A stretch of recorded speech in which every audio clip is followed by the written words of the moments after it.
समन्ता चक्रवालेषु अत्रा गच्छन्तु देवता सदमं मुनिराजस्य शृण्वन्तु सगमोखदम् धम्मश्रवणकालो अयं भदन्ता धम्मश्रवणकालो अयं भदन्ता धम्मश्रवणकालो अयं भदन्ता नमो तस्स भगवतो अरहतो सम्मा सम्बुद्दस्स नमो तस्स भगवतो अरहतो सम्मा सम्बुद्दस्स नमो तस्स भगवतो अरहतो सम्मा सम्बुद्दस्स माता पिता दिशा पोब्बा आचार्या दक्षिणा दिशा पुत्तदारा दिशा पश्चामित्ता मच्चा चौत्तरा तासकम्म करो हेथा उद्दं समन ब्राह्मणा ये तादिशा नमस्सैय अलमत्तो कुलेगिः। सबसे पहले महाकारुणिक तथागत भगवान बुद्ध को वंदना करता हूँ। महाकारुणिक तथागत बुद्ध द्वारा देशित सुआख्यात आदि मध्य अंत पर्यंत कल्याणकारक धम्म को वंदना करता हूँ। महाकारुणिक तथागत बुद्ध के आर्य श्रावक सुप्रतिपन्न संघ को वंदना करता हूँ। परम पूजनीय बोधिसत्व डॉक्टर बाबा साहब अम्बेडकर और कार्यक्रम में उपस्थित हुए श्रद्धा संपन्न बुद्धि संपन्न संपूर्ण उपासक उपासिकाएं। महाकारुणिक तथागत बुद्ध होने के बाद बहुजन हित के लिए बहुजन सुख के लिए ढेर सारे उपदेश दिए हैं और उनमें से एक भी ऐसा उपदेश नहीं है कि ये तो काम का नहीं है, ये तो अलग ही रहने दो, ऐसा कुछ भी नहीं है।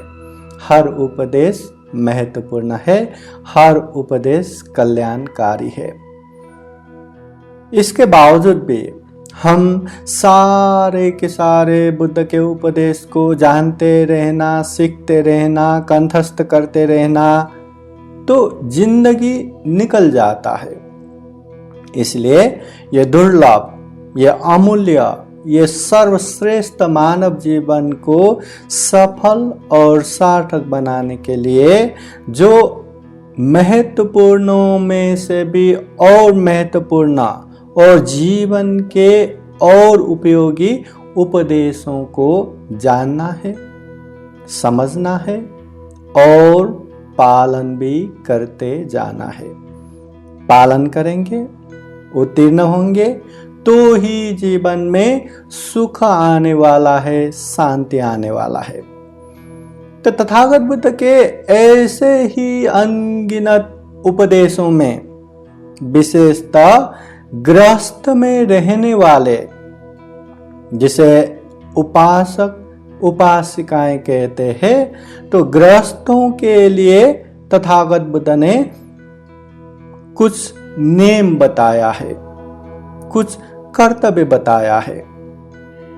अपनी जगह पे रह के क्या करना चाहिए, कैसे व्यवहार करना चाहिए, कैसे चीजों को पालन करना चाहिए, ऐसा उपदेश तथागत बुद्ध ने कहा है। जैसे कि मैं या हम परिवार में हो, समाज में हो या कहीं भी हो, अपनी हैसियत क्या है, अपनी पोजीशन क्या है, उस हिसाब से कर्तव्य करना है। जैसे घर में अभिभावक है तो बच्चों के प्रति कैसे व्यवहार करना, कैसे कर्तव्य निर्वाह करना। अगर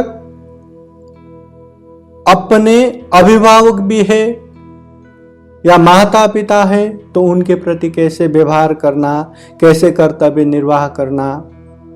अपने ऊपर बैठ के काम करने वाले जो बॉस है या जो मालक है उनके प्रति कैसे कर्तव्य निर्वाह करना, अपने नीचे काम करने वालों के प्रति कैसे कर्तव्य निर्वाह करना।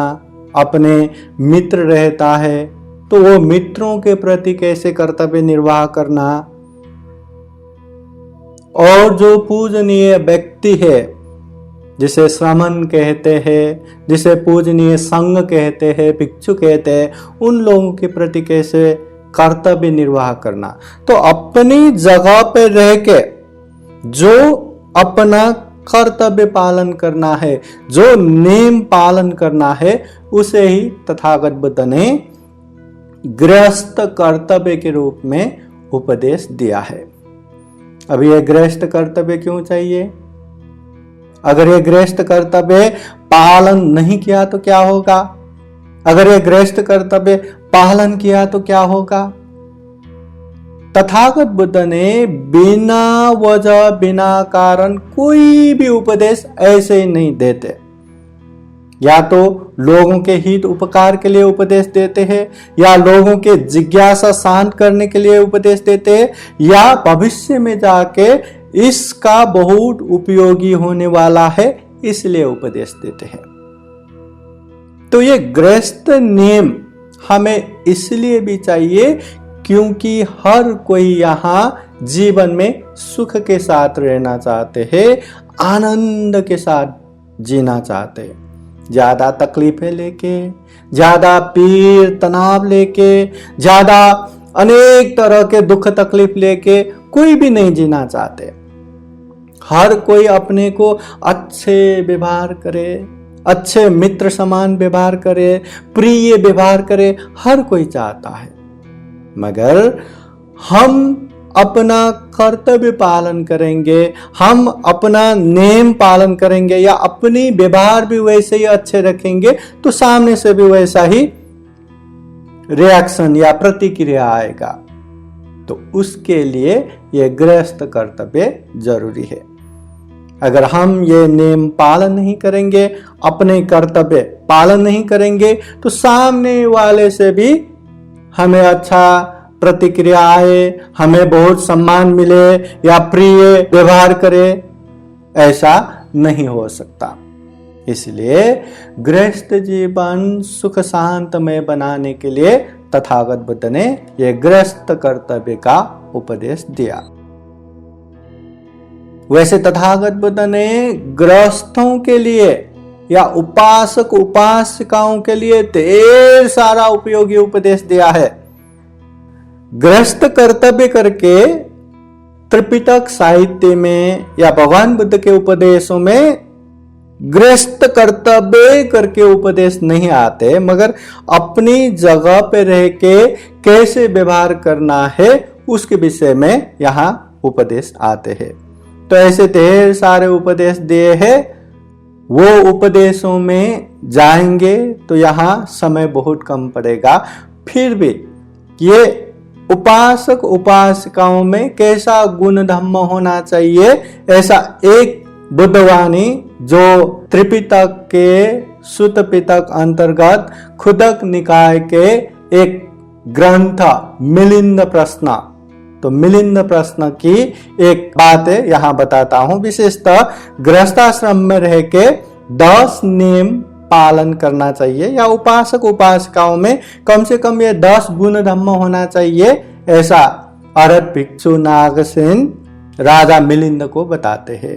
तो वो 10 गुण धम्म या 10 नियम क्या क्या है? सबसे पहले उपासक उपासिकाओं में अपने पूजनीय जो गुरु है या भिक्षुओं में हमेशा सहानुभूति होना चाहिए। एक दूसरा, ये धम्म को सबसे ऊंचा समझना चाहिए, सबसे ऊपर धम्म को समझना चाहिए, जो दुख मुक्ति के मार्ग है, जो तथागत बुद्ध की वाणी है। तीसरा, अपने क्षमता और श्रद्धा के अनुसार दान देना चाहिए।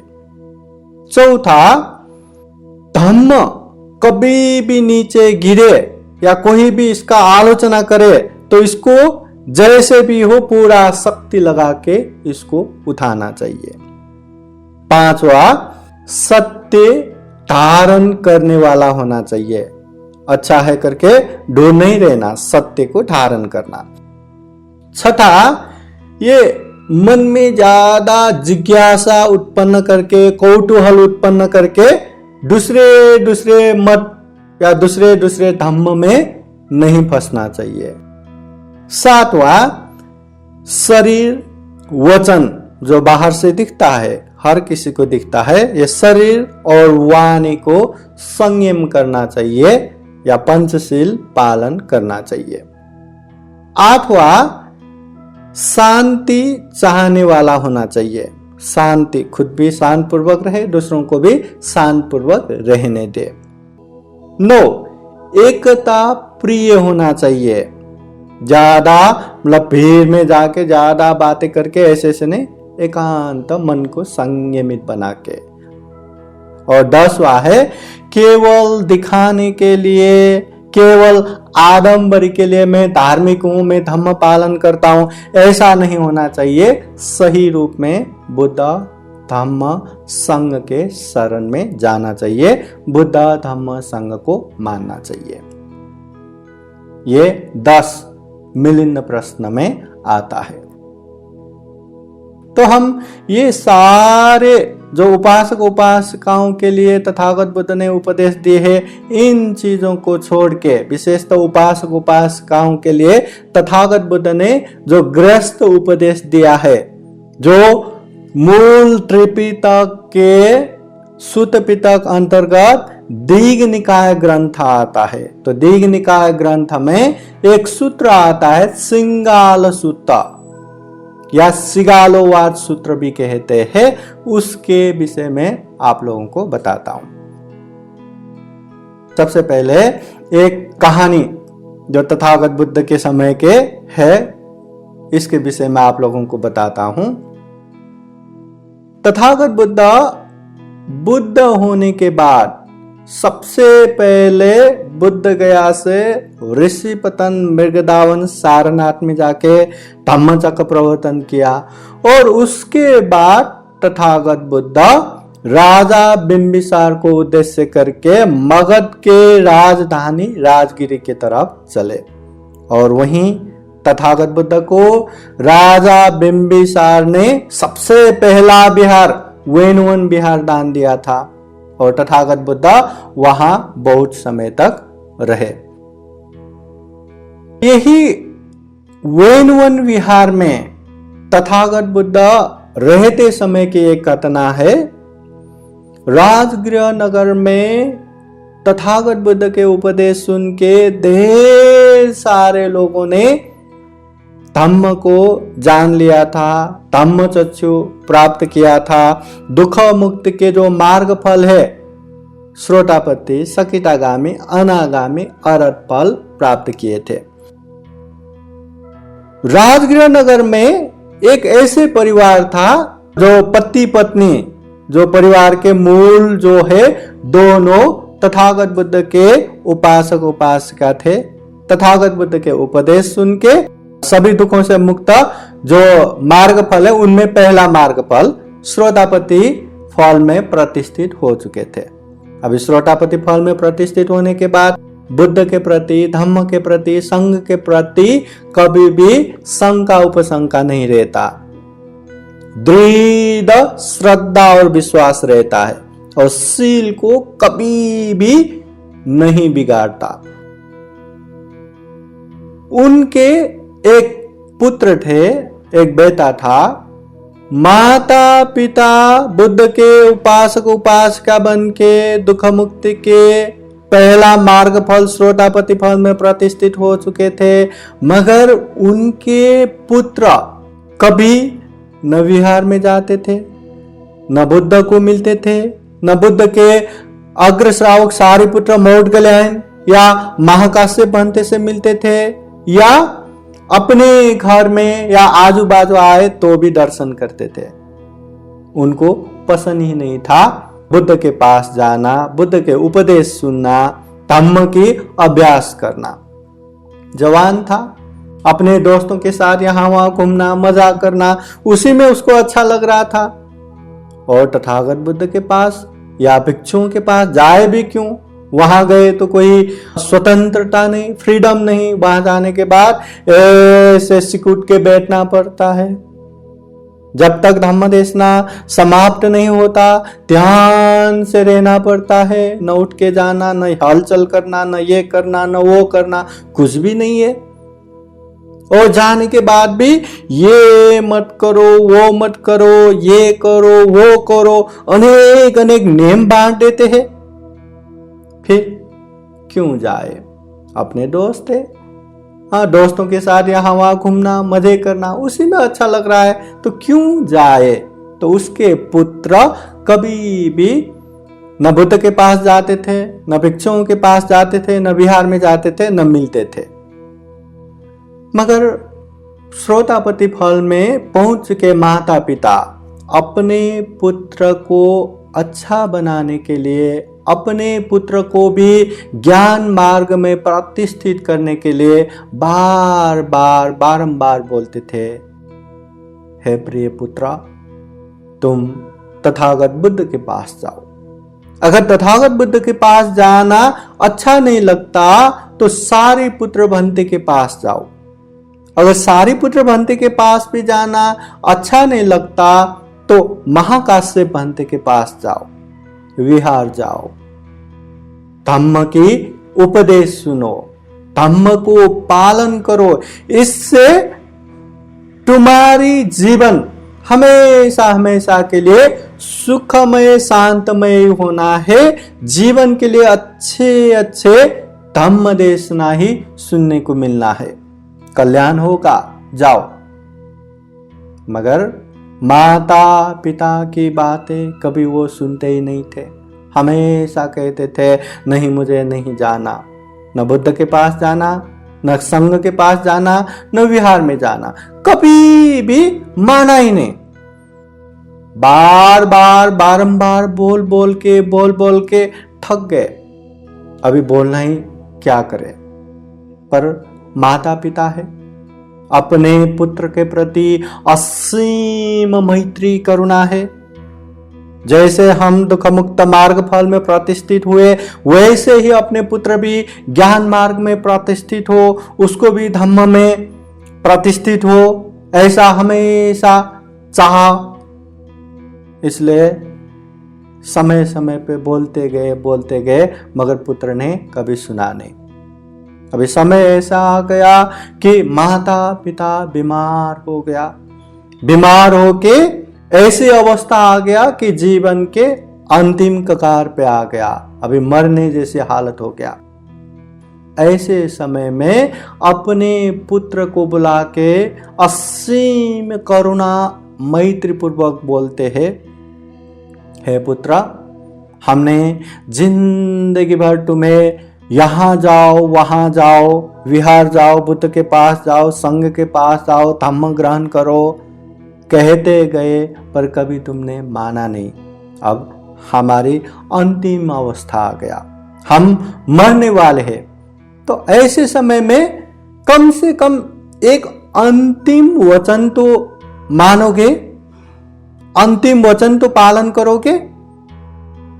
माता पिता की ऐसी हालत और ऐसी असीम मैत्री करुणा से खुद को ऐसा बोलता हुआ देखकर पुत्र में भी बहुत संवेदना आ गया, आंखों में आंसू आ गया और माफी मांगते हुए बोले, मुझे माफ कीजिए, आप जो बोलेंगे मैं करूंगा, मुझे क्या करना है बोलिए।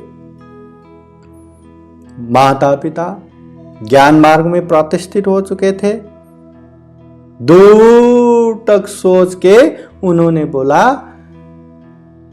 तुम्हें और कुछ नहीं करना, एकदम सुबह घर से निकलो, नदी में डुबकी लगाओ और वैसे ही डुबकी लगाने के बाद तुरंत 6 दिशा नमस्कार करो, पूर्व पश्चिम उत्तर दक्षिण ऊपर नीचे, ऐसा नमस्कार करो। इतना तो मानोगे? पुत्र ने तुरंत बोला हाँ इतना तो मानूंगा। इसमें न बुद्ध के पास जाने की बात है, न संघ के पास जाने की बात है, न विहार जाने की बात है, न धम्म की बातें सुनने की बात है, न धम्म पालन करने की बात है, कुछ भी नहीं। इतना तो मैं कर सकता हूं, हाँ करूंगा।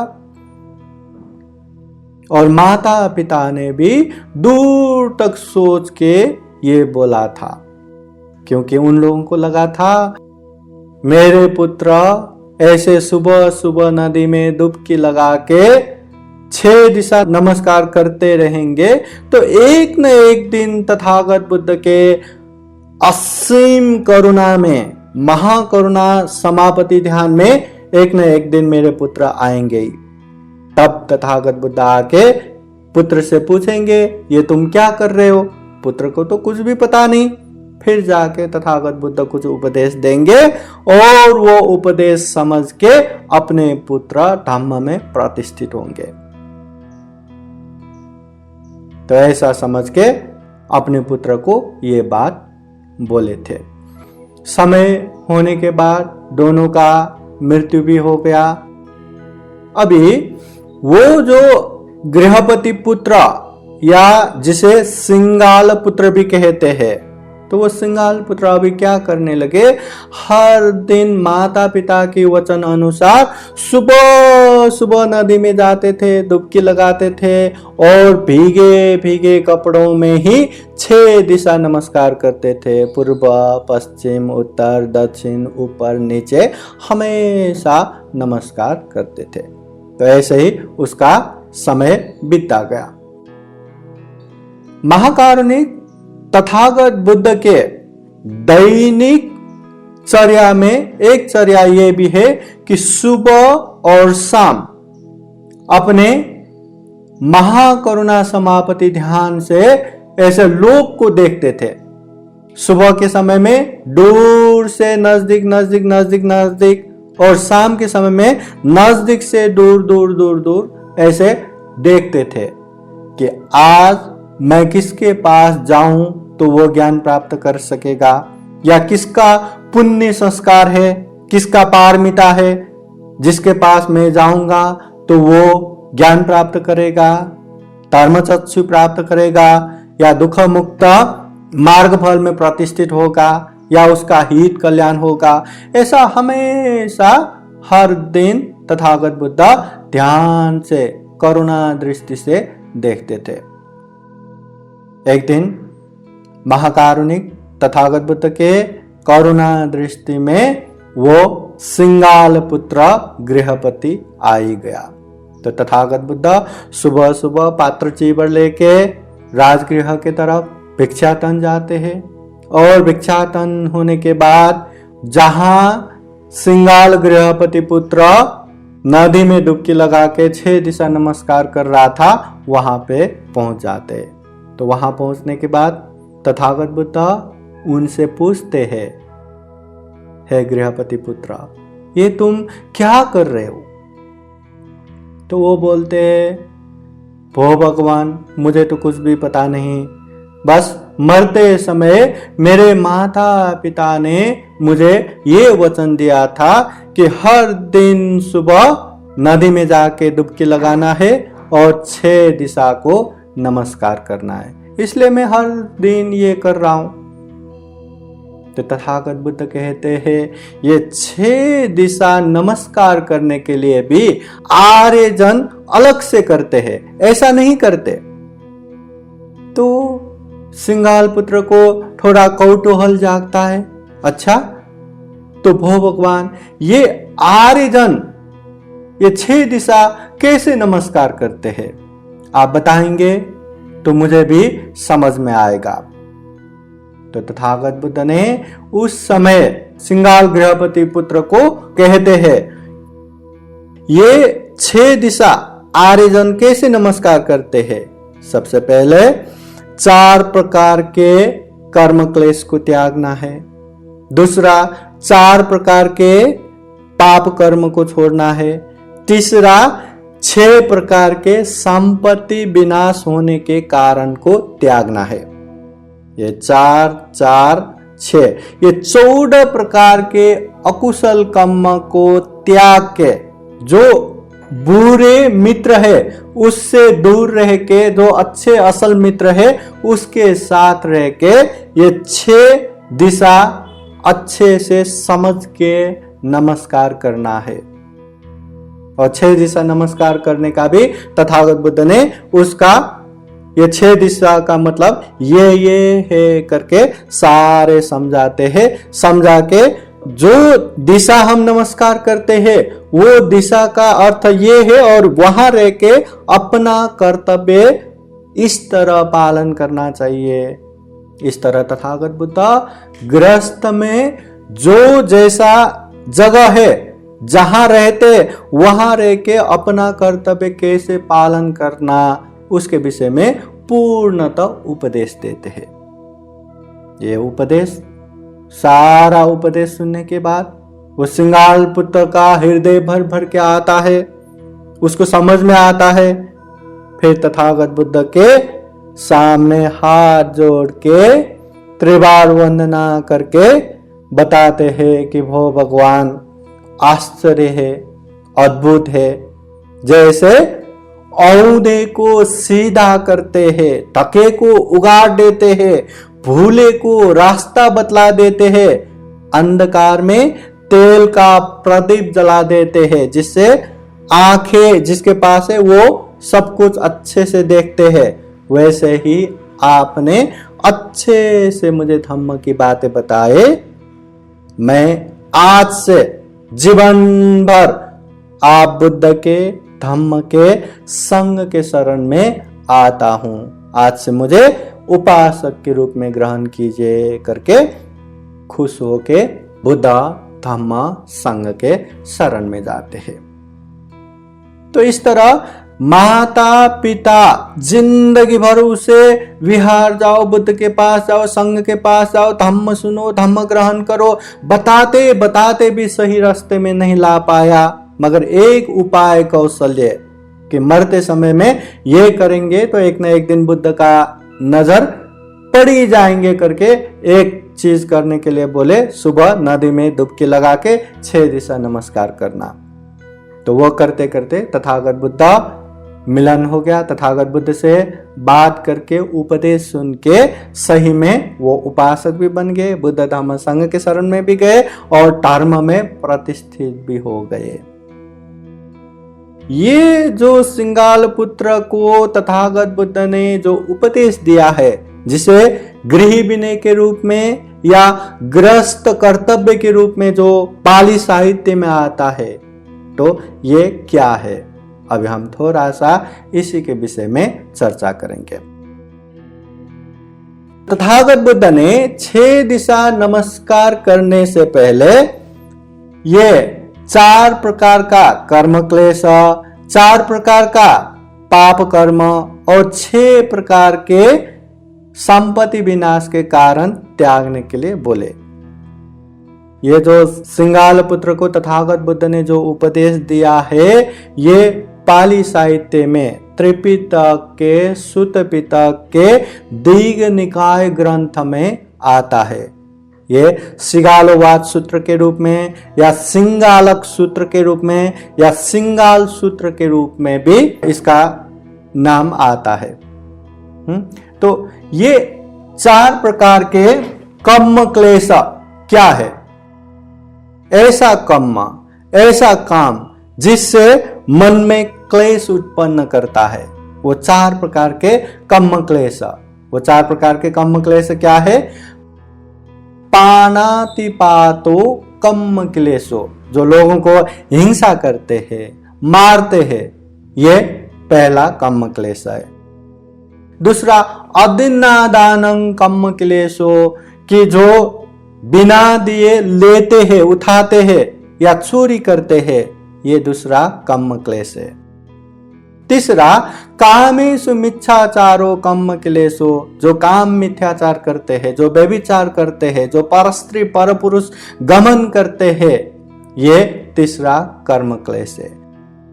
और चौथा है मूसावादो कम्म क्लेशो, जो वाणी से असत्य बोलते हैं, झूठ बोलते हैं, ये चौथा कर्म क्लेश है।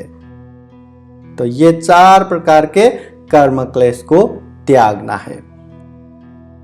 दूसरा है 4 प्रकार के पाप कर्म को भी छोड़ना है। 4 प्रकार के पाप कर्म, अभी वो 4 प्रकार के पाप कर्म क्या है?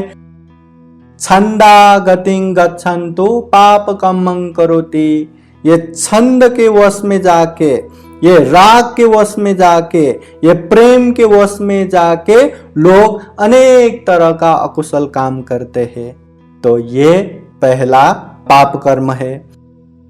दूसरा है दोषा गतिं गच्छन्तो पाप कर्मं करोति, ये द्वेष के वश में जाके, ये जो क्रोध के वश में जाके लोग अनेक तरह का पाप कर्म करते हैं, ये दूसरा पाप कर्म है। तीसरा मोहा गतिं गच्छन्तो पाप कर्मं करोति, ये मोह के वश में जाके, अज्ञानता अविद्या के वश में जाके अनेक तरह का पाप कर्म करते हैं, ये तीसरा पाप कर्म है।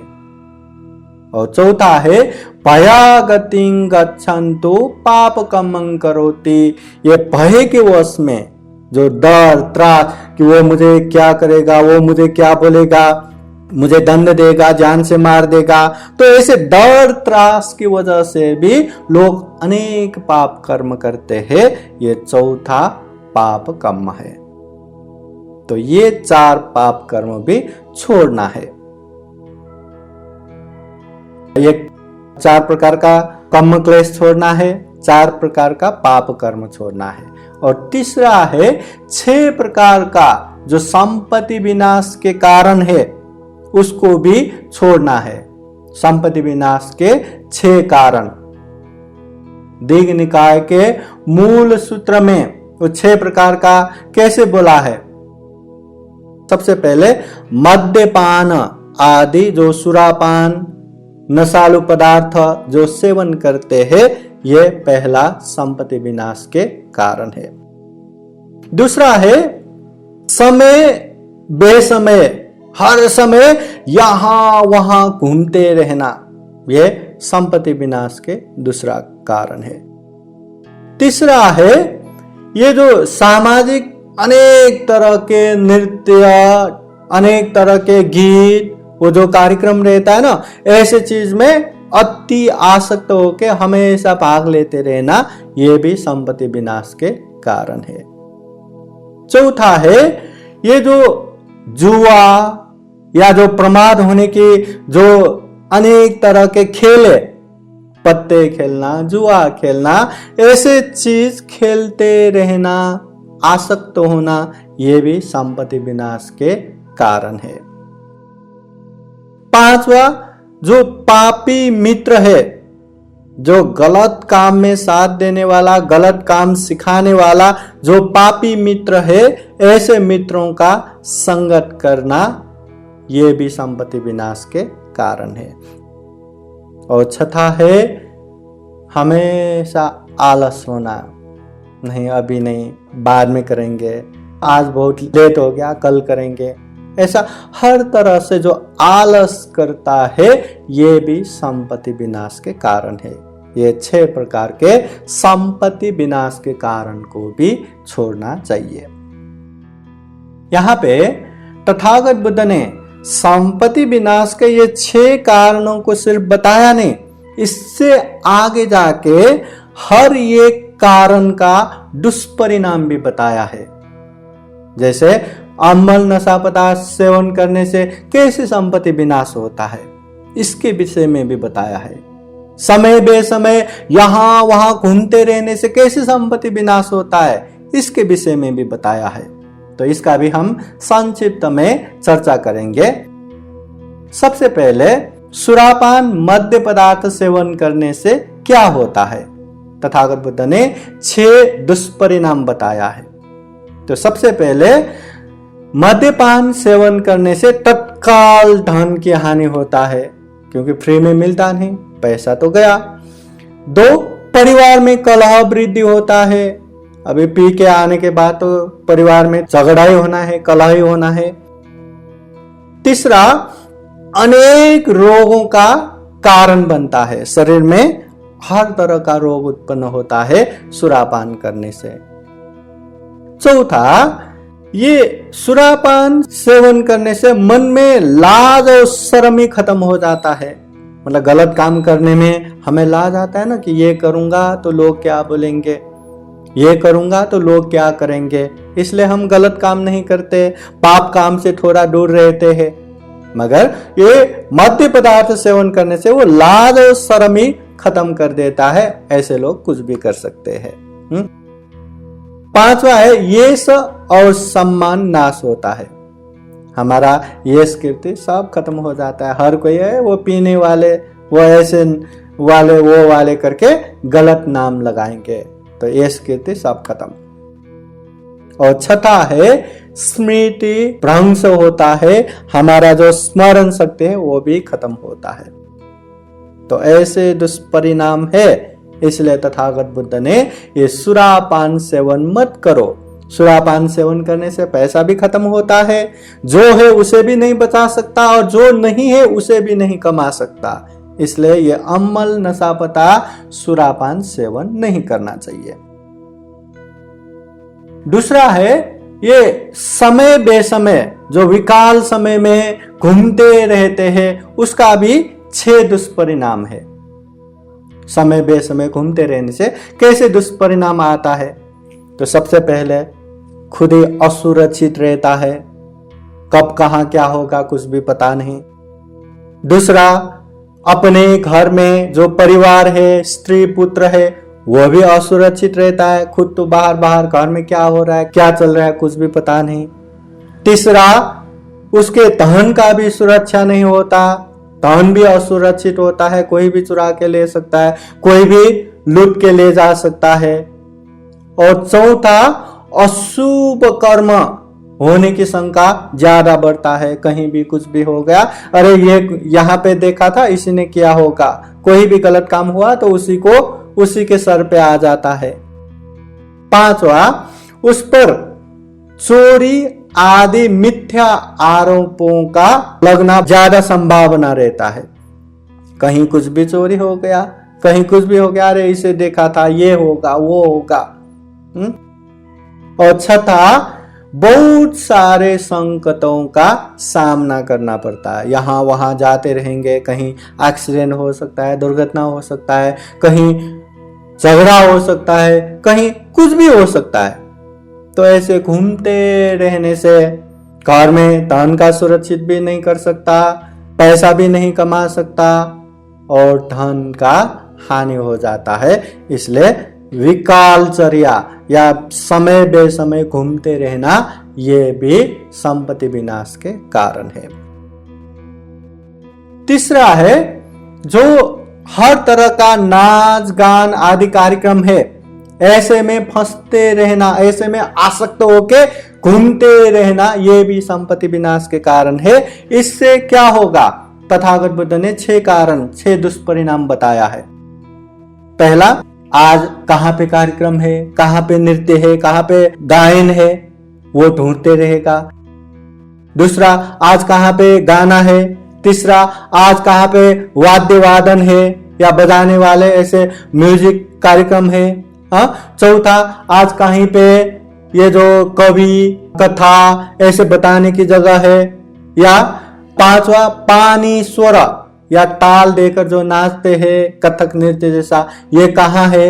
और 6था, घट वाद्य कहाँ है, मतलब हर तरह का नृत्य कार्यक्रम, गायन कार्यक्रम, ताल कार्यक्रम, बाजा कार्यक्रम, हर तरह का ये कहाँ है क्या है, हमेशा उसी में लगा रहता है, उसी में अपना पूरा ध्यान दे के रखता है। तो इससे क्या होगा, एक तो अपना समय बर्बाद हो गया, दूसरा वो काम भी ठीक से नहीं कर पाएगा, तीसरा जो पैसा है वो भी घुमाएगा, जो पैसा है उसे भी नहीं बचा पाएंगे और नया पैसा भी नहीं कमा पाएंगे।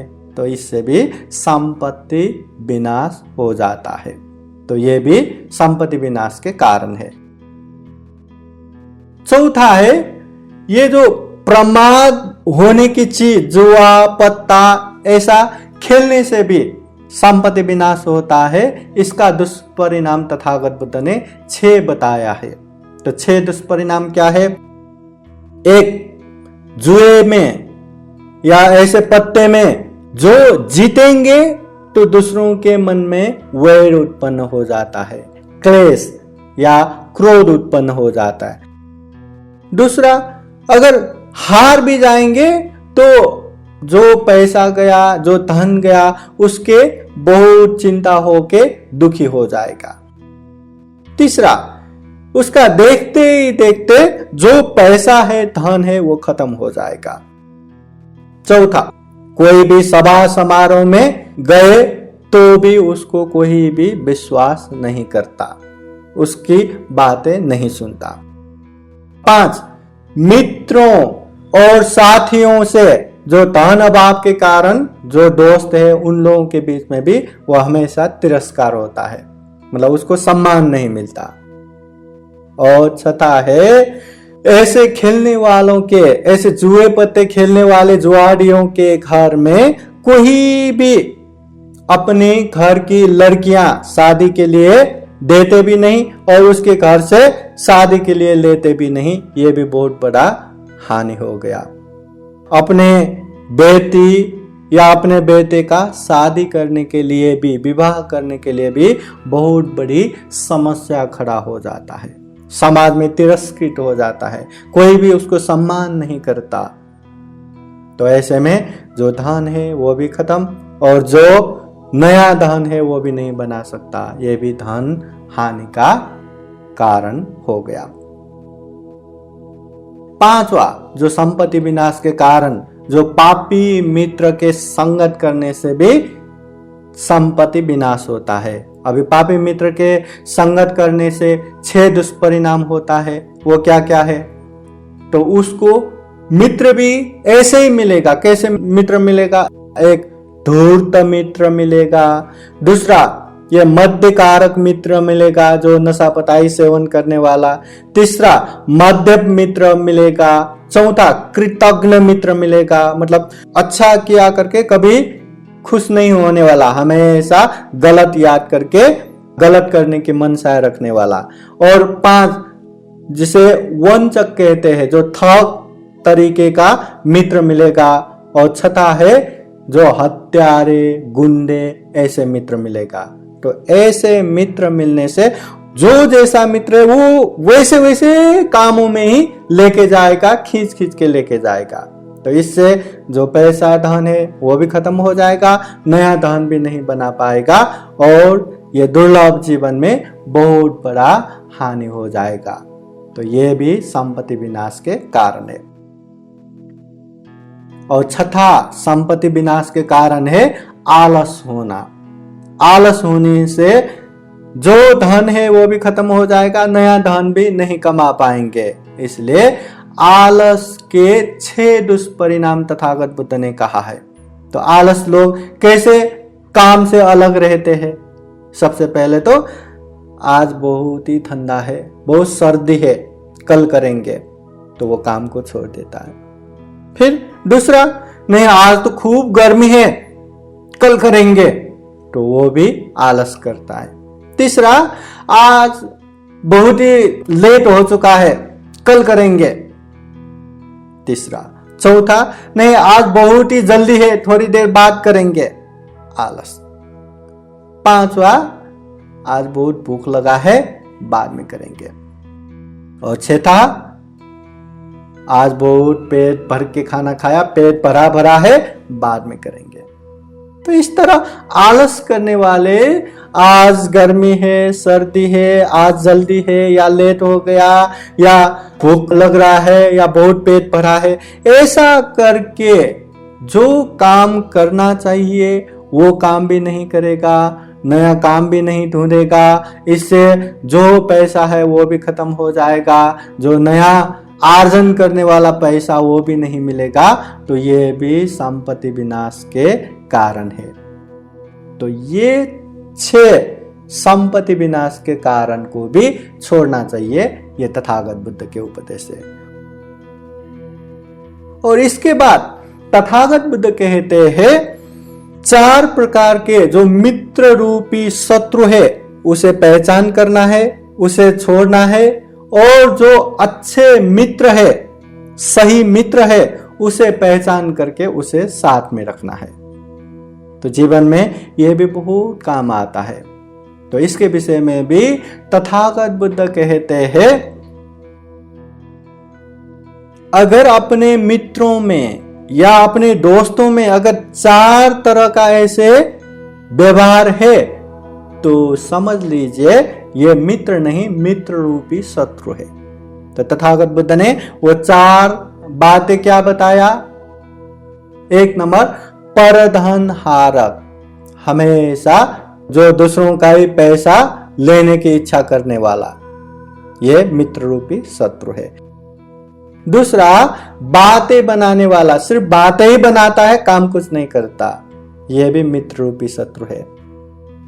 तीसरा, खुशामद करने वाला, बहुत खुशामद करेगा, यह भी मित्र रूपी शत्रु है।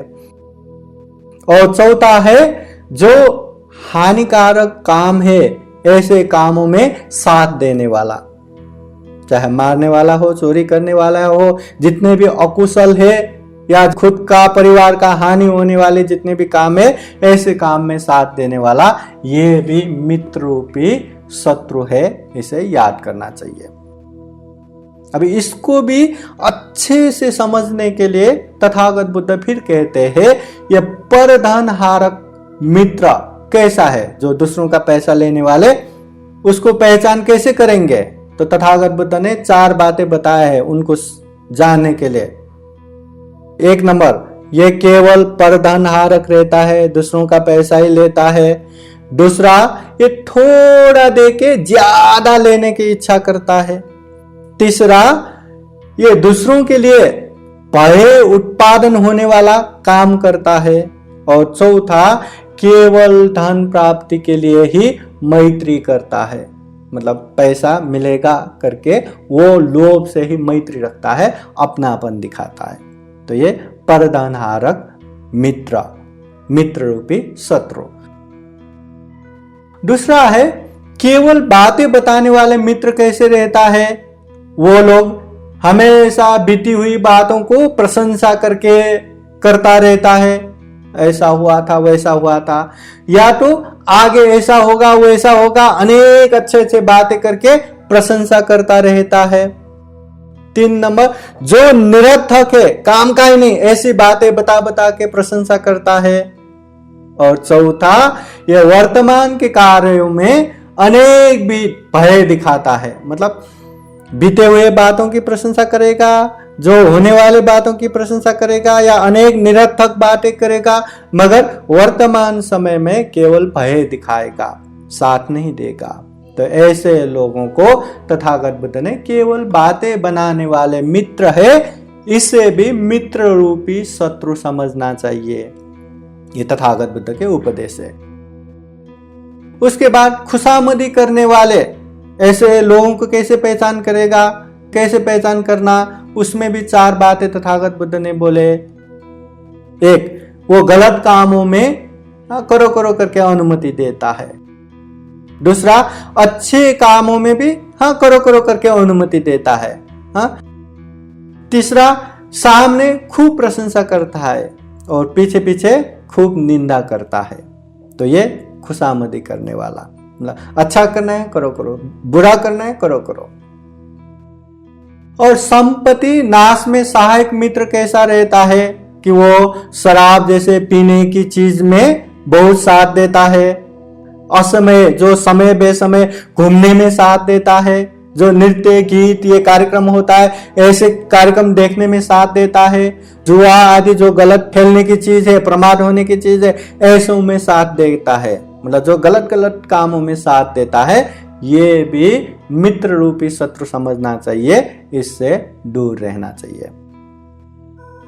उसके बाद तथागत बुद्ध ने अच्छे मित्र पहचान करने के लिए 4 बातें बताया। अच्छे मित्र जिंदगी में अगर ऐसे मित्र रहा तो समझ लीजिए ये बहुत अच्छा मित्र है, बहुत कल्याण मित्र है, फिर छोड़ना नहीं, साथ रखना। तो तथागत बुद्ध कहते हैं, एक उपकारी मित्र जो उपकार करता है, दूसरा सुख दुख में समान व्यवहार करता है, तीसरा अर्थ प्राप्ति का उपाय बताते हैं, धन प्राप्ति का उपाय बताते हैं, और चौथा निरंतर दया सहानुभूति अनुकंपा रखता है। तो ये 4 तरह के लोगों को अपना मित्र समझ के हमेशा साथ में रखना चाहिए। तो ये उपकारी मित्र कैसे पहचान करेंगे? तथागत बुद्ध ने 4 बातें बताया। जो प्रमत्त व्यक्ति की रक्षा करता है, मतलब कभी एकदम बेहोश जैसा हो गया या ऐसे हालत में वो साथ देगा, रक्षा करेगा, और ऐसे लोगों की संपत्ति की भी आरक्षण कर देगा। तीसरा, भयभीत समय में भी रक्षा करेगा, और चौथा, आवश्यक पड़ने पर दुगुना लाभ कराने का प्रयास करेगा। ऐसे लोगों को अच्छे मित्र समझ के हमेशा साथ में रखना चाहिए। सुख दुख में समान होने वाला मित्र कैसा है?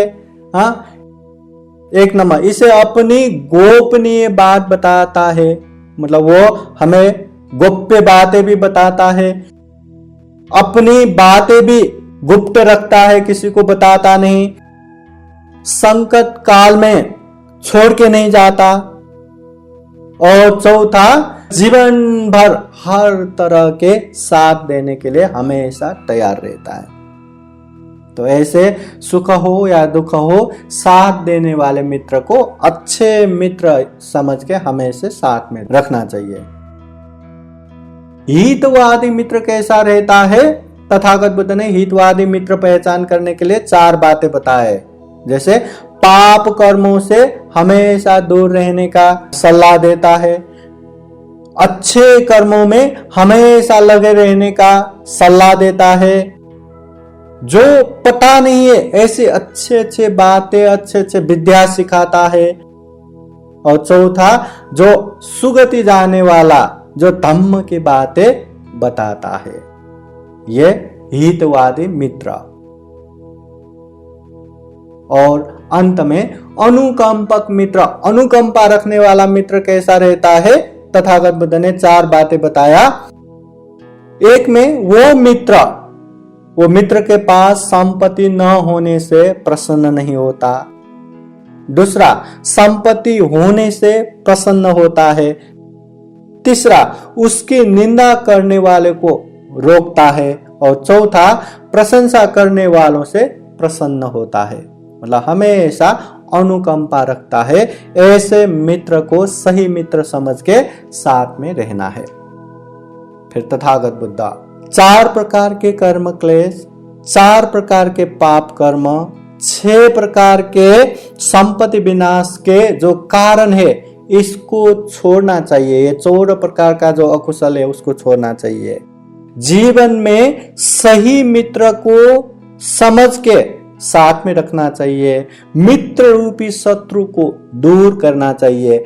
ये सारा चीज करने के बाद अच्छे से समझ के फिर 6 दिशा नमस्कार करना चाहिए, तथागत बुद्ध कहते हैं।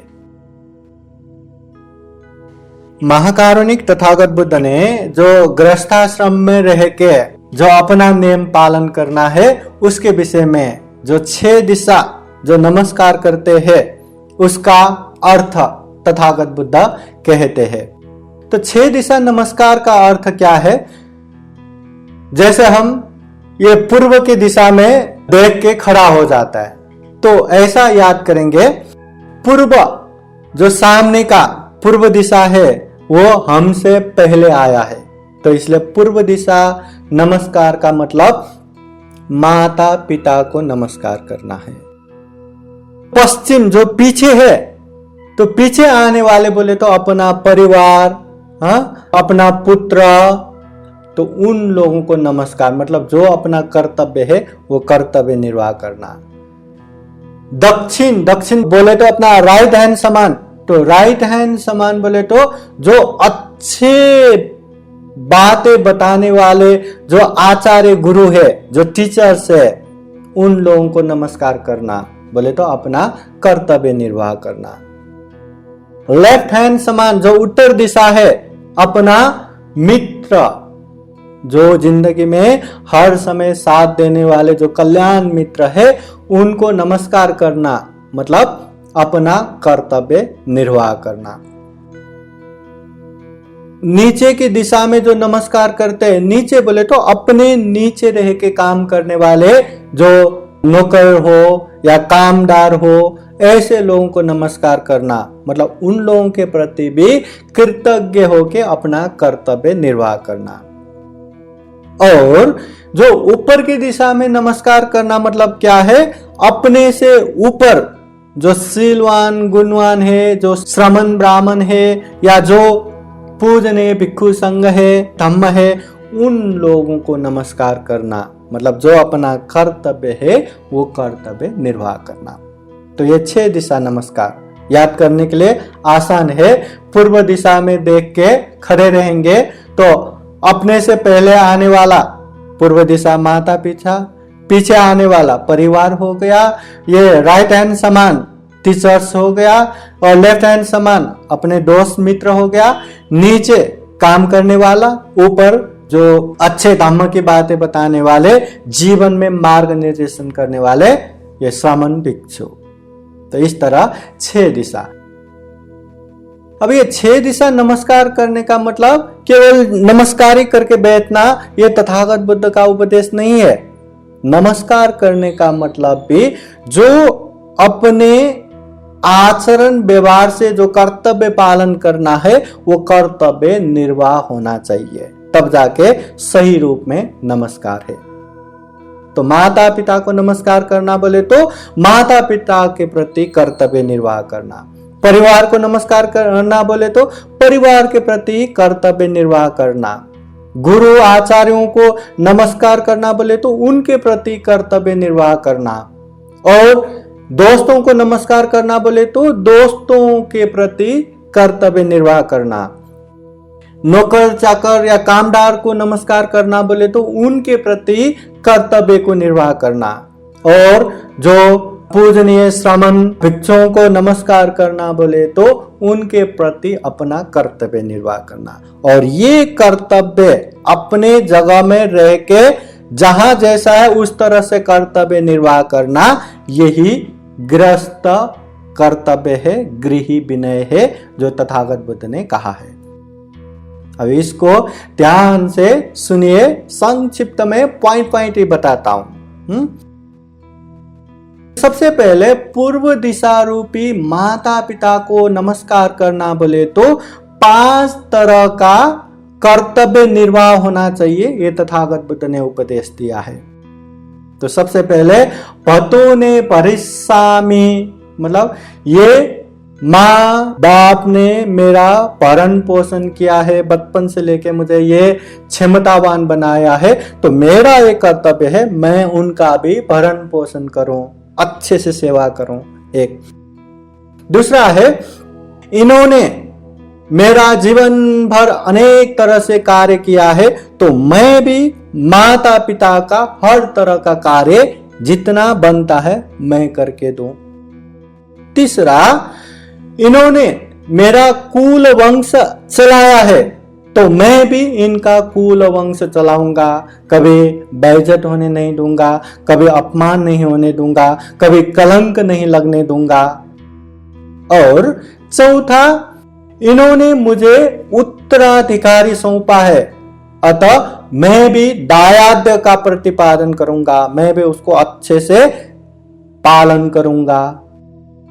और पांचवा है मृत पूर्व पुरुषों का पुण्यानुमोदन के लिए श्रद्धा से दान करूंगा। मतलब जो भी हमारे माता पिता या दादा दादी, नाना नानी या जितने भी गुजर चुके हैं, उन लोगों को भी याद करके समय समय पे दानशील पालन करके पुण्यानुमोदन करूंगा। पुण्यानुमोदन करना चाहिए, किसी को भी ऐसे ही भूलना नहीं चाहिए। तो ये कर्तव्य है माता पिता के प्रति। अभी हम माता पिता है तो हम अपने बच्चों के प्रति कैसे कर्तव्य पालन करेंगे, या जो अपने बच्चे माता पिता का ये कर्तव्य पालन करते हैं तो माता पिता अपने बच्चों के प्रति क्या कर्तव्य पालन करते हैं, तथागत बुद्ध ने वो भी बताया। तो तथागत बुद्ध ने वो 5 बातें कैसे बताया। एक में अपने बच्चों को हमेशा पाप कर्म से दूर करता है। दूसरा, पुण्य कर्म में लगाता है। तीसरा, अच्छे अच्छे शिल्प विद्या सिखाता है, अच्छे अच्छे स्कूल में डाल के पढ़ाता है, लिखाता है। चौथा, समय आने पर अच्छे पार्टनर ढूंढ के शादी करवा के देगा। पांचवा, समय रहते ही उचित समय पे ये संपत्ति का उत्तराधिकारी भी बनाएगा। तो ये 5 तरह का कर्तव्य माता पिता अपने संतान के प्रति निर्वाह करते हैं, ये कर्तव्य।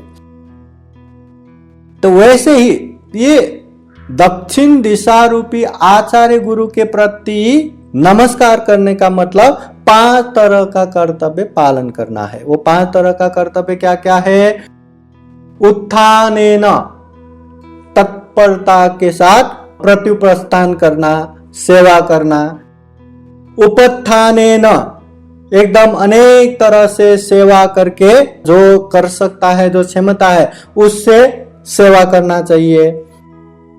तीसरा, शुश्रूषाय, मतलब ध्यान से सेवा करना चाहिए। चौथा, पारिचर्याय, परिचर्या द्वारा आचरण से, व्यवहार से सेवा करना चाहिए, प्रत्युप्रस्थान करना चाहिए।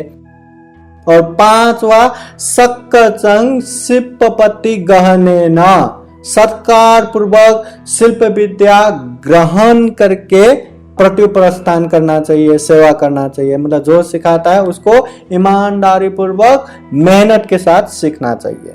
तो ये आचार्य गुरु के प्रति कर्तव्य है।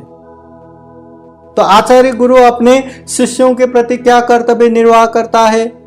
तो 5 तरह का वो भी विनय युक्त कर देता है। एक, दूसरा, अच्छे शिक्षा देता है। तीसरा, अपनी विद्या की सुरक्षा हेतु धरोहर के रूप में सभी विद्या सिखाता है। मतलब ये मुझे नहीं बताना चाहिए करके ऐसे छिपा के नहीं रखता, जो जानते हैं सब सिखाते हैं। चौथा, मित्र अमात्यों के सामने अपने शिष्यों का हमेशा प्रशंसा करते हैं, विश्वास जगाते हैं। और पांचवा, विविध दिशाओं के समस्या से रक्षा करते हैं। कहीं भी कोई भी समस्या है, अपने शिष्यों को, अपने स्टूडेंट को हमेशा आरक्षण देता है। ये आचार्य गुरु अपने शिष्यों के प्रति कर्तव्य निर्वाह करता है। तो ये पूर्व दिशा गया, दक्षिण दिशा गया। अभी पश्चिम बोले तो अपने परिवार, चाहे पत्नी हो या पति हो या संतान हो, जो बाद में आने वाले, ये परिवार को नमस्कार करना बोले तो 5 तरह का कर्तव्य निर्वाह करना है। जैसे अपने पत्नी को कैसे सम्मान करना है, कैसे कर्तव्य निर्वाह करना है, तो 5 तरह का तथागत बुद्ध ने बताया। एक, सम्माननाय, सम्मान करना चाहिए। दूसरा, अनवमाननाय, कभी भी अपमान नहीं करना चाहिए। तीसरा, अनतिचर्याय, अतिचार या व्यभिचार नहीं करना चाहिए। चौथा, शर्यवशगेन, मतलब हर तरह का ऐश्वर्य प्रदान करना चाहिए, जितना क्षमता बनता है उतना। और अलंकारानुपदानेन, हर तरह का अलंकार भी प्रदान करना चाहिए अपने क्षमता के हिसाब से, गहना लेना, कपड़ा लेना, हर तरह का अलंकार।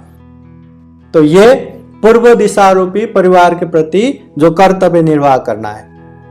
अगर एक पति अपने पत्नी के ऊपर ऐसे कर्तव्य निर्वाह करते हैं तो पत्नी भी अपने पति के ऊपर विश्वास पूर्वक 5 तरह का कर्तव्य निर्वाह करना चाहिए। एक, घर के सभी काम अच्छे से भली भांति संपन्न करना चाहिए। दूसरा, ये जो नौकर चाकर है उन लोगों को भी जगह पर रख के संग्रह करना चाहिए। 3, खुद अतिचारिणी या व्यभिचार नहीं होना चाहिए। चौथा, जो मेहनत पूर्वक पति धन कमा के लाते हैं उसे हर तरह से खर्चा न करते हुए संरक्षण करना चाहिए। और 5वां, कोई भी कामों में आलस्य न करते हुए अपने दक्ष क्षमता पूर्वक काम करना चाहिए। तो ये पूर्व दिशा रूपी ये परिवार हो गया। उत्तर दिशा रूपी मित्र अमात्य या दोस्तों के प्रति कैसे कर्तव्य निर्वाह करना चाहिए? तो तथागत बुद्ध कहते हैं 5 तरह से। एक, दानेन, समय समय पे दान देना चाहिए या हेल्प करना चाहिए, सहयोग करना चाहिए। दूसरा, प्रिय वचन, अच्छे वचन बोलना चाहिए, प्रिय वचन बोलना चाहिए। तीसरा, अर्थचर्याय, अर्थचर्या या उनका काम करके भी, कार्य करके भी सहयोग करना चाहिए। 4, समनतताय, समान भाव दिखाना चाहिए, कभी भी उसको डोमिनेट करने जैसा व्यवहार करना नहीं चाहिए। और 5वां, अविसंवादनताय, विश्वास प्रदान करना चाहिए। तो ये 5 तरह का कर्तव्य निर्वाह करना चाहिए। तो उसी तरह अपने दोस्त भी अपने ऊपर कैसे कर्तव्य निर्वाह करता है? तथागत बुद्ध कहते हैं 5 तरह का। जब भी बेहोश होता है या प्रमाद होता है ऐसे समय में रक्षा करता है। दूसरा, बेहोश या प्रमाद होने के समय पे संपत्ति का भी रक्षा करता है। जिंदगी में कभी भी भय आए, संकट आए, ऐसे समय पे रक्षा करता है। जब भी आपद विपद आए ऐसे समय में नहीं छोड़ता। और अन्य साधारण जन भी ऐसे मित्र अमात्य वाले का सत्कार करते हैं, मतलब जो भी है मित्र उन लोगों का सत्कार भी करते हैं। ये 5 तरह का कर्तव्य ये उत्तर दिशा रूपी मित्र अमात्यों का कर्तव्य हो गया। अभी पूर्व, दक्षिण, पश्चिम, उत्तर हो गया। तो नीचे, जो नीचे रहने वाले या नौकर चाकर कामदारों के प्रति नमस्कार करना, कर्तव्य निर्वाह करना, वो कैसा? तो तथागत बुद्ध ने 5 तरह से कर्तव्य निर्वाह करना चाहिए अपने नीचे काम करने वाले कामदारों के प्रति। तो कैसा? 1 नंबर, यथाबलं, मतलब शक्ति के अनुसार कार्य विभाजन करना चाहिए। मतलब गुस्सा आया करके एक ही को सारा काम नहीं देना चाहिए। दूसरा, यथा समय भोजन और पगार देना चाहिए। तीसरा, अगर काम करने वाला बीमार पड़ गया तो उसको दवा देना चाहिए, डॉक्टर के पास दिखाना चाहिए। चौथा, समय समय पर अच्छे अच्छे चीज या पदार्थ दान देना चाहिए। और 5वां, समय समय पर छुट्टी या अवकाश भी देना चाहिए, मतलब ज्यादा शोषण नहीं करना चाहिए। अगर मालिक काम करने वालों के प्रति ऐसी कर्तव्य निर्वाह करता है तो काम करने वाले भी अपने मालिक के प्रति 5 तरह से कर्तव्य निर्वाह करता है।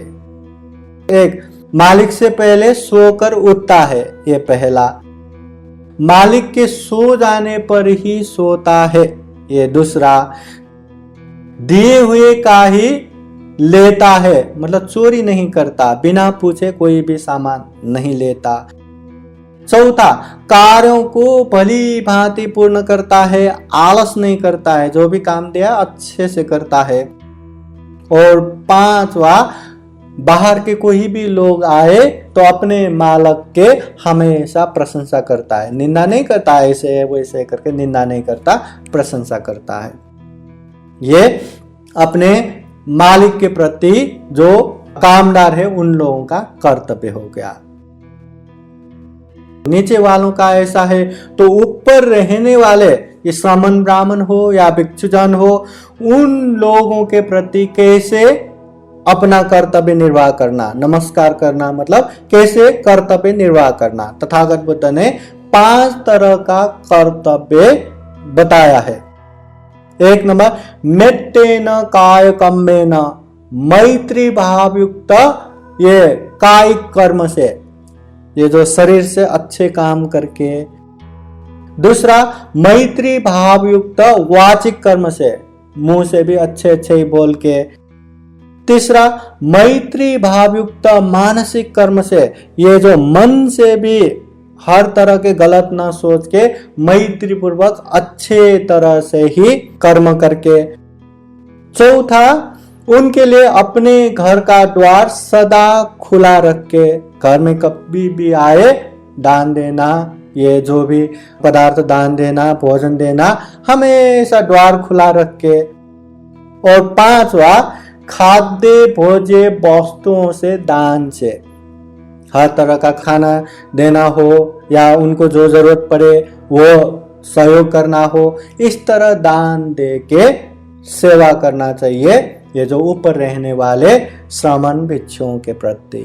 हाँ, अगर ऐसे व्यवहार करते हैं तो श्रमण भिक्षु भी अपने लोगों को कर्तव्य निर्वाह करता है। तथागत बुद्ध कहते हैं वो 6 तरह का कर्तव्य, सबसे पहले पाप कर्म से बचाता है, दूसरा कल्याण मार्ग में लगाता है, तीसरा कल्याण मन से, अच्छे मन से आशीर्वाद हमेशा देता है, चौथा जो सुना नहीं है ऐसे विद्या, ऐसे उपदेश सिखाते हैं, पांचवा जो सुना है ऐसे विद्या, ऐसे उपदेश को अभ्यास कराता है, और छठा जो सुगतिमय रास्ता है, जो ये जीवन भी सुखमय बनाने वाले, ये जीवन के बाद भी अच्छे होने वाले सुगति का रास्ता, धम्म का रास्ता, दानशील भावना का रास्ता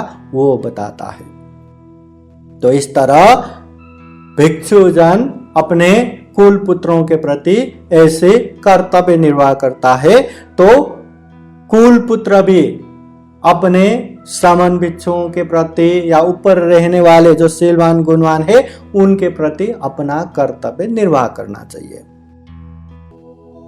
इस तरह चाहे सामने पूर्व में आने वाले माता पिता हो, उनको नमस्कार करना बोले तो अच्छे से कर्तव्य निर्वाह करना, या खुद माता पिता हो तो अपने संतान के प्रति अच्छे से कर्तव्य निर्वाह करना, चाहे बाद में आने वाले परिवार के प्रति या अपने पत्नी के प्रति या पति के प्रति कैसे कर्तव्य निर्वाह करना है वो अच्छे से कर्तव्य निर्वाह करना चाहिए। अपने दक्षिण दिशा या जो अच्छे जीवन में उपयोगी शिक्षा दीक्षा देने वाले आचार्य गुरुओं के प्रति अच्छे से कर्तव्य निर्वाह करना है, और खुद आचार्य गुरु है तो शिष्यों के प्रति अच्छे से कर्तव्य निर्वाह करना है। हाँ, उत्तर दिशा रूपी मित्र अमात्य या दोस्तों के प्रति कैसे कर्तव्य निर्वाह करना है वो अच्छे से कर्तव्य निर्वाह करना है, या दोस्त लोग ऐसे कर्तव्य निर्वाह करते हैं तो खुद को कैसे कर्तव्य निर्वाह करना है वो निर्वाह करना है। जीवन में हमारे नीचे रह के काम करने वाले, चाहे नौकर चाकर हो या कामदार हो, उन लोगों को भी सम्मान करते हुए नमस्कार करना चाहिए। नमस्कार करना बोले तो अपना कर्तव्य अच्छे से निर्वाह करना चाहिए। अगर हम नौकर चाकर है, कामदार है, तो अपने मालिक के प्रति, बॉस के प्रति कैसे कर्तव्य निर्वाह करना है वो अच्छे से कर्तव्य निर्वाह करना चाहिए। तो जीवन में हम कहीं ना कहीं तो है, तो कहीं ना कहीं अपना स्टेटस है, पोजीशन है, उस हिसाब से किसको कैसे कर्तव्य निर्वाह करना चाहिए, किसको कैसे व्यवहार करना चाहिए, वो अच्छे से कर्तव्य निर्वाह करना चाहिए। यही गृह विनय है, यही तथागत बुद्ध का उपदेश है। तो ये गृह विनय, ये तथागत बुद्ध के उपदेश को अच्छे से जान के समझ के जीवन में पालन करेंगे तो वो कभी भी दुखी नहीं रहेगा, कभी भी पीड़ा चिंता से अकेले अकेले नहीं रहेगा, हमेशा उसको साथ देने वाला भी रहेगा, हमेशा वो खुशी पूर्वक, आनंद पूर्वक, शांति पूर्वक जीवन निर्वाह करेगा। और ऐसे कर्तव्य निर्वाह करने वालों के जीवन, जो हम दुर्लभ, अमूल्य, सर्वश्रेष्ठ मानव जीवन कहते हैं, ये जीवन को भी अच्छे से सफल बनाएगा, अच्छे से सार्थक बनाएगा। और सबसे महत्वपूर्ण बात है, गृह विनय अच्छे से पालन किया, जो भी जितना भी अच्छे अच्छे गुण धर्म है या दुख मुक्ति के मार्ग फल है, उसको अच्छे से ग्रहण कर पाएंगे, अच्छे से वो मार्ग पे भी चल पाएंगे। इसलिए अगर हमें जीवन सुखमय बनाना है, शांतमय बनाना है, अगर हमारी जीवन अच्छा बनाना है, तो जीवन में अपनी अपनी कर्तव्य पालन करना बहुत जरूरी है। हम खुद का कर्तव्य पालन नहीं करते, केवल दूसरे के तरफ से ही वो कर्तव्य पालन हो, दूसरे ही मुझे मैत्री पूर्वक प्रिय वचन बोले, दूसरे ही मुझे ऐसे सम्मान पूर्वक व्यवहार करे, ये संभव नहीं है। हम जैसा करेंगे वैसा ही प्रतिक्रिया आएगा। यही कर्म और कर्म फल है, एक्शन और रिएक्शन है। जैसा करेंगे वैसा प्रतिफल आना ही है। इसलिए जीवन में हम भी बुद्ध के जो ये गृहस्थ कर्तव्य उपदेश है, इसको अच्छे से समझ के जीवन में पालन कर सके और जीवन सुख शांतमय बना सके। फिर एक बार कार्यक्रम में उपस्थित हुए संपूर्ण उपासक उपासिकाएं और संपूर्ण सत्व प्राणियों को जीवन में खूब खूब सुख हो, शांति हो, मंगल हो, कल्याण हो, जीवन में ढेर सारे कुशल कर्म करते हुए ये जीवन सुखमय शांतमय बना सके, सफल सार्थक बना सके और दुख मुक्त निर्वाण की तरफ निरंतर आगे बढ़ सके, ऐसी कामना करते हुए बुद्ध वचन पाली गाथा द्वारा आशीर्वाद देते हैं। सब लोग श्रद्धा पूर्वक ध्यान से सुनने के लिए हाथ जोड़ते हुए बैठिए। सवितयो विवचन्तु सर्वरोगो विनाशतु माते भवतोऽन्तरायो सुखी दीर्घायुको भवतु सर्वमङ्गलं रक्षन्तु सर्वदेवता सर्वबुद्धानुभावेन सदा सोते भवन्तु ते भवतु सर्वमङ्गलं रक्षन्तु सर्वदेवता सर्वधर्मानुभावेन सदा सोते भवन्तु ते भवतु सर्वमङ्गलं रक्षन्तु सर्वदेवता सर्वसङ्गानुभावेन सदा सोते भवन्तु ते एचितं पाचितं दुह्यं क्षिप्तमेव समीक्षतु सर्वे पूरयन्तु चित्तसङ्कल्पचन्दोपन्नरसो यथा आयुरारोग्ये सम्पत्ति सर्गसम्पत्तिमेव च अतो निब्बान सम्पत्ति इमिनाते समीक्षतु। साधु साधु साधु। बुद्धं नमामि, बुद्ध को नमन करता हूँ। धम्मं नमामि, धम्म को नमन करता हूँ। संघं नमामि, संघ को नमन करता हूँ।